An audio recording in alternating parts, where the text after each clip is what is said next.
شروع اللہ تعالیٰ کے بابرکت نام سے جو بڑا مہربان نہایت رحم کرنے والا ہے۔ پیارے ساتھیوں، السلام علیکم۔ پیارے دوستو، آج کی اس ویڈیو میں ہم آپ کو قیامت کی ایک بہت بڑی نشانی کے بارے میں تفصیل سے بتائیں گے۔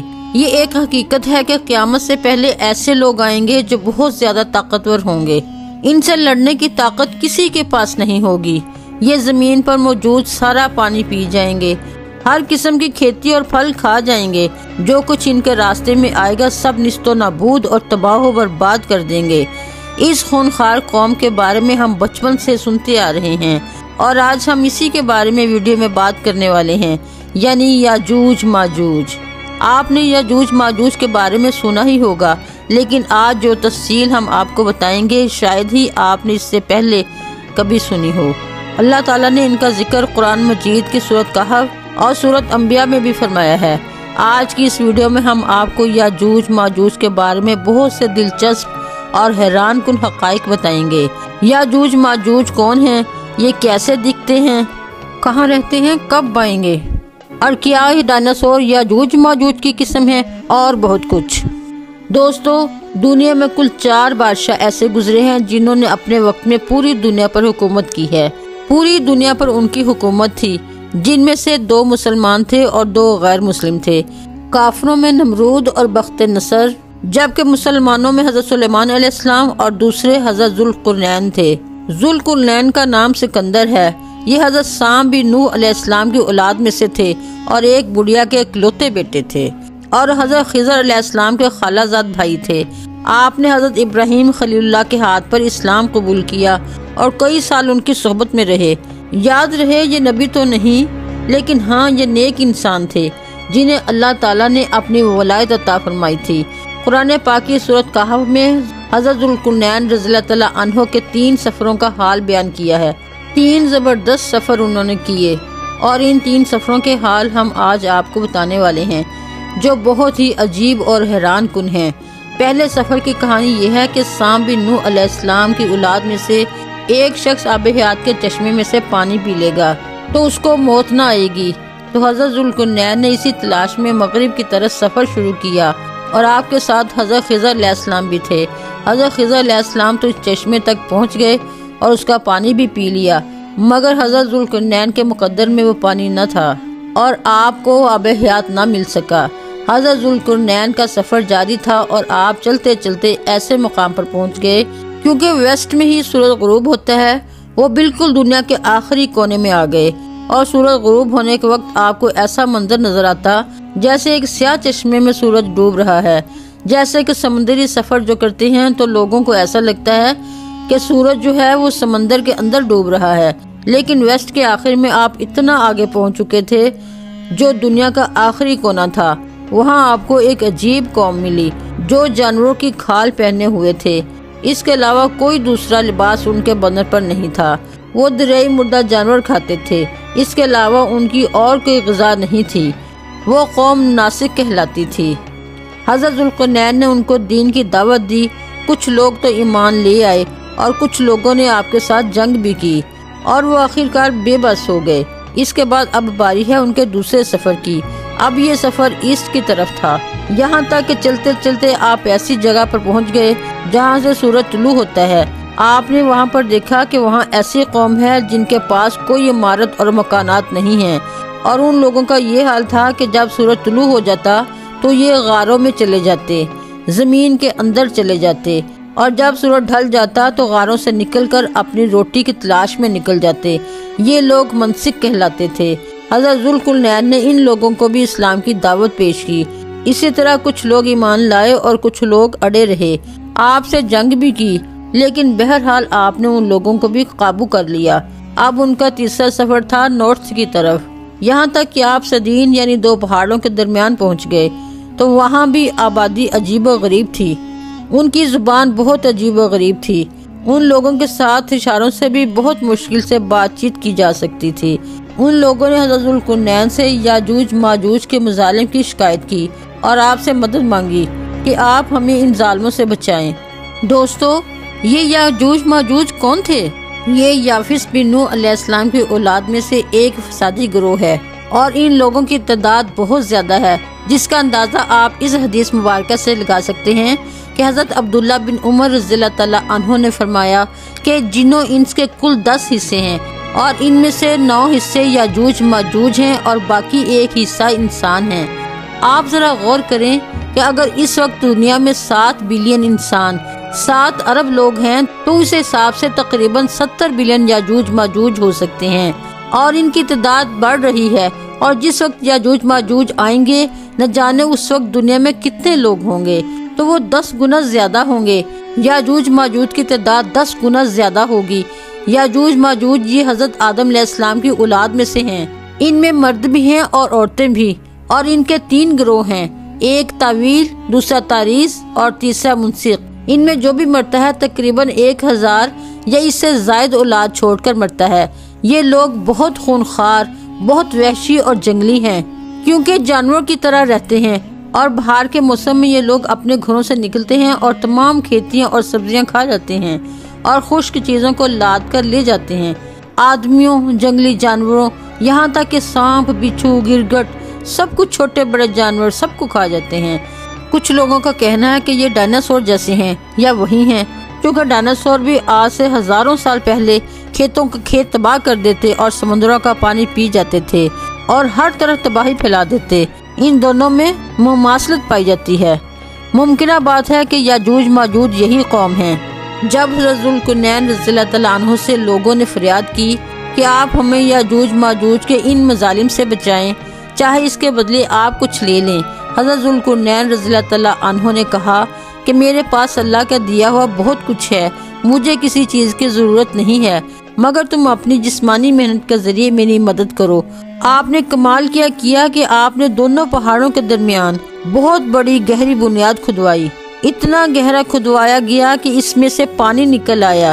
اس کے بعد آپ نے اس میں پگھلا ہوئے تانبے اور سیگار کے پتھر جمائے اور لوہے کے تخت نیچے اوپر لگا کر ان کے درمیان لکڑی اور کوئلہ بھروا دیا اور اس میں آگ لگوا دی، یعنی اس طرح کی دیوار کے پہاڑ کی بلندی تک اونچی بھی کر دی، اور یہ دیوار اتنی مضبوط ہو گئی کہ اب اس میں سے پگھلایا ہوا تانبا بھی ہے۔ اب یہ مل کر بہت مضبوط دیوار بن گئی ہے اور یہ بالکل پہاڑ کی چوٹی تک بنا دی گئی ہے۔ آج کے زمانے میں جسے ہم کنکریٹ کی دیوار کہتے ہیں، یہ اس سے بھی زیادہ مضبوط دیوار ہے۔ اب ہوا کیا کہ یاجوج ماجوج دیوار کے ایک طرف اور یہ قوم دیوار کی دوسری طرف ہیں۔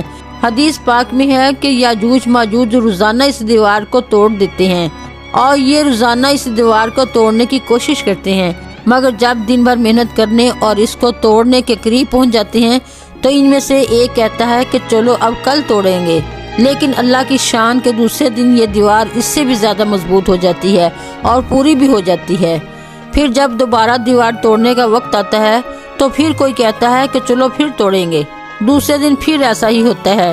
یہ ہوتا جا رہا ہے، مگر ایک دن آئے گا جب اللہ تعالیٰ کی رضا ہوگی کہ قیامت سے پہلے یہ باہر نکلیں گے، تو انہی میں سے کوئی شخص کہے گا کہ انشاءاللہ کل اس دیوار کو توڑیں گے۔ تو جب وہ دوسرے دن آئیں گے تو وہ دیوار وہیں تک ہوگی، انشاءاللہ کی برکت ظاہر ہوگی اور پھر یہ دیوار ٹوٹ جائے گی۔ پھر ان کا خروج ہوگا۔ نبی پاک صلی اللہ علیہ وآلہ وسلم کے فرمان کا مفہوم ہے کہ قیامت قائم نہ ہوگی یہاں تک کہ یاجوج ماجوج نہ آ جائیں۔ دوستو، آگے بڑھنے سے پہلے آپ کو بتاتے چلیں کہ یاجوج ماجوج کے نکلنے سے پہلے دنیا کن چیزوں سے محروم ہو جائے گی۔ حضرت ابن عباس رضی اللہ تعالیٰ عنہ نے فرمایا کہ اللہ تعالیٰ نے 5 نہروں کو جنت سے جاری فرمایا۔ نمبر 1 جہون، نمبر 2 سہون، نمبر 3 دجرہ، نمبر 4 پر فرات اور نمبر 5 پر دریائے نیل۔ یہ 5 دریا ایک ہی چشمے سے جاری ہوئے۔ اللہ تعالیٰ نے حضرت جبرائیل علیہ السلام کے ذریعے جنت کے اس چشمے کو پہاڑوں کے اندر امانت رکھ دیا اور پہاڑوں سے نہروں کو زمین پر جاری فرما دیا، جس سے لوگ طرح طرح کے فوائد حاصل کر رہے ہیں۔ جب یاجوج ماجوج کے نکلنے کا وقت ہوگا تو اللہ تعالیٰ حضرت جبرائیل علیہ السلام کو زمین پر بھیجیں گے اور وہ 6 چیزوں کو زمین سے اٹھا کر لے جائیں گے۔ وہ 6 چیزیں کون سی ہوں گی؟ دوستو، قرب قیامت میں یاجوج ماجوج کے آنے سے پہلے یہ چیزیں دنیا سے چلی جائیں گی۔ نمبر 1 قرآن پاک، نمبر 2 تمام علوم، جی ہاں علم بھی سارا چلا جائے گا۔ نمبر 3 حجر اسود، نمبر 4 مقام ابراہیم، نمبر 5 حضرت موسیٰ علیہ السلام کا تابوت، اور نمبر 6 یہ جو ہم نے مذکورہ 5 نہروں کی بات سنی، یہ 5 نہریں بھی گویا واپس اٹھا لی جائیں گی۔ یہ چیزیں جب اس دنیا سے اٹھا لی جائیں گی تو دنیا اور دین کی برکتیں روئے زمین سے اٹھ جائیں گی اور لوگ ان برکتوں سے بالکل محروم ہو جائیں گے۔ اللہ اکبر! ذرا آپ سوچیں وہ کیسا دور ہوگا۔ ہو سکتا ہے کہ کسی کے ذہن میں سوال آئے کہ یاجوج ماجوج دکھنے میں کیسے ہوں گے، ان کا چہرہ کیسا ہوگا، ان کی آنکھیں اور بال کیسے ہوں گے؟ تو اس کا جواب یہ ہے کہ حدیث پاک میں یاجوج ماجوج کے بارے میں آیا ہے کہ وہ چوڑے چہرے والے، چھوٹی آنکھوں والے اور موٹے بالوں والے ہوں گے۔ یاجوج ماجوج کا ظہور اس وقت ہوگا جب حضرت عیسیٰ علیہ السلام دجال کو قتل کر چکے ہوں گے۔ قتل دجال کے بعد حضرت عیسیٰ علیہ السلام کو حکم الہی ہوگا کہ مسلمانوں کو کوہ طور پر لے جائیں، اور اس لیے کہ کچھ ایسے لوگ اب ظاہر ہونے والے ہیں جن سے لڑنے کی کسی میں طاقت نہیں ہوگی۔ پھر یاجوج ماجوج کا ظہور ہوگا، ان کا گویا خروج ہوگا۔ دوستو، یاجوج ماجوج کے نکلنے پر دنیا میں عجیب و غریب فساد برپا ہو جائے گا۔ ان کا خروج نہایت خطرناک ہوگا، اس قدر زیادہ ہوں گے کہ ان کا پہلا گروہ جب ہیرا تبریہ سے گزرے گا، ایک بڑا آپ سمجھ لیں کہ سمندر ہے جس کی لمبائی 10 میل ہوگی، مگر سارا پانی پی کر اس کو اس طرح سکھا دے گا کہ جب وہ دوسرا گروہ آئے گا تو وہ حیران ہو کر کہے گا کہ یہاں تو کبھی پانی تھا ہی نہیں، بالکل پانی سارا ختم ہو جائے گا، اتنا بڑا لشکر ہوگا۔ یہ لوگ دنیا میں فساد، قتل و غارت سے فارغ ہو جائیں گے۔ سب لوگوں کو جب ختم کر لیں گے، مسلمان تو کوہ طور پر حضرت عیسیٰ علیہ السلام کے ساتھ ہوں گے، تو یہ کہیں گے کہ زمین والوں کو تو قتل کر لیا، آؤ اب آسمان والوں کو قتل کریں۔ استغفر اللہ! یہ کہہ کر وہ اپنے تیر آسمان کی طرف پھینکیں گے۔ خدا کی قدرت تو دیکھیں کہ تیر جب آسمان سے نیچے گریں گے تو ان پر خون لگا ہوا ہوگا۔ یہ انہی اپنی حرکتوں میں مشغول ہوں گے اور وہاں پہاڑ پر حضرت عیسیٰ علیہ السلام اپنے ساتھیوں سمیت موجود ہوں گے۔ اس وقت حضرت عیسیٰ علیہ السلام اپنے ساتھیوں کے ساتھ مل کر دعا فرمائیں گے۔ اللہ تعالیٰ یاجوج ماجوج کی گردنوں میں ایک قسم کا کیڑا پیدا فرمائیں گے، وہ سب کے سب یکدم مر جائیں گے۔ ان کے مرنے کے بعد حضرت عیسیٰ علیہ السلام پہاڑ سے اتر آئیں گے اور دیکھیں گے کہ تمام زمین ان کی لاشوں سے بھری پڑی ہے، یعنی اتنی زمین پر لاشیں ہوں گی کہ زمین پر ایک بالشت جگہ بھی باقی نہ ہوگی اور بہت بدبو ہوگی۔ اب اتنے لوگوں کو کہاں اور کیسے دفنایا جائے، انہیں کہاں لے جایا جائے؟ اللہ تعالیٰ کی شان دیکھیں کہ حضرت عیسیٰ علیہ السلام کی دعا کی برکت سے اللہ تعالیٰ کچھ ایسے پرندے بھیجے گا جن کی گردن اونٹ جتنی ہوگی، وہ یاجوج ماجوج کے ان جسموں کو اٹھا کر لے جائیں گے وہاں جہاں اللہ چاہے گا۔ ابھی ان کے ظلم اور زیادتیوں کی سزا مکمل نہیں ہوگی، یاد رہے یہ تو ان کو دنیا میں ملنے والی سزا ہے، ان کو جہنم میں بھی دردناک عذاب دیا جائے گا، کیونکہ ان کے کثیرہ گناہ ہیں۔ ایک تو یہ کہ انہوں نے ظلم و زیادتی، قتل و غارت گری کا بازار گرم کیا ہوگا، دوسرا یہ کہ ایمان بھی نہیں لائے تھے، حالانکہ ان کو ایمان کی دعوت دینے ہمارے پیارے آقا حضرت محمد مصطفیٰ صلی اللہ علیہ وآلہ وسلم خود تشریف لے گئے تھے۔ حضرت ابن عباس رضی اللہ تعالیٰ عنہ فرماتے ہیں کہ نبی پاک صلی اللہ علیہ وآلہ وسلم نے فرمایا کہ معراج کی رات اللہ تعالیٰ نے مجھے یاجوج ماجوج کو دعوت اسلام دینے کے لیے بھیجا۔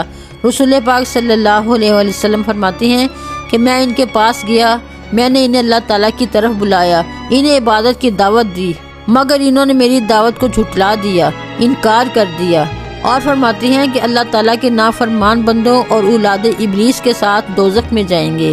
دوستو، اس حدیث مبارکہ کی روشنی میں ہمارا موقف یہ ہے کہ اسلام کی دعوت انسانوں کو دی جاتی ہے، نہ کہ جانوروں کو، جبکہ ڈائناسور جانوروں کی کیٹیگری سے تعلق رکھتے تھے اور یاجوج ماجوج سے انسانوں کی طرح برتاؤ کیا گیا۔ ان کے مرنے کے بعد زمین امن و سکون اور برکتوں سے بھر دی جائے گی۔ اللہ تعالیٰ کی نعمتیں اس قدر زیادہ ہوں گی کہ روایتوں میں آتا ہے کہ ان کے مرنے کے بعد زمین پر بارش اتنی زیادہ ہوگی کہ زمین برابر ہو جائے گی، اور زمین کو حکم ہوگا کہ اپنے پھلوں کو اگاؤ اور اپنی برکتیں اگل دے، اور آسمان کو حکم ہوگا کہ اپنی برکتیں انڈیل دے، اور برکت کا یہ عالم ہوگا کہ ایک انار کو ایک گروہ کھا سکے گا، اور دودھ میں یہ برکت ہوگی کہ ایک اونٹنی کا دودھ پوری جماعت کو کافی ہوگا، اور ایک گائے کا دودھ پورے قبیلے کو کافی ہوگا، اور ایک بکری کا دودھ پورے خاندان کو کافی ہوگا۔ گویا ہر چیز میں برکت آ جائے گی۔ دوستو، یاجوج ماجوج کے مکمل واقعے سے ایک بات سوچنے کو ملتی ہے کہ زمین میں قتل و غارت اور فساد پھیلانے والوں کا انجام ہلاکت والا ہی ہوتا ہے۔ اللہ تعالیٰ ظالموں کو ایک دم بھی ختم کرنے پر قادر ہے، مگر اللہ انہیں موقع عطا فرماتا رہتا ہے تاکہ وہ توبہ کریں اور جہنم سے نجات حاصل کر لیں۔ آخر میں اللہ تعالیٰ سے دعا ہے کہ اللہ رب العزت ہمیں نیک اعمال کرنے اور برائی سے بچنے کی توفیق عطا فرمائے۔ آمین یا رب العالمین۔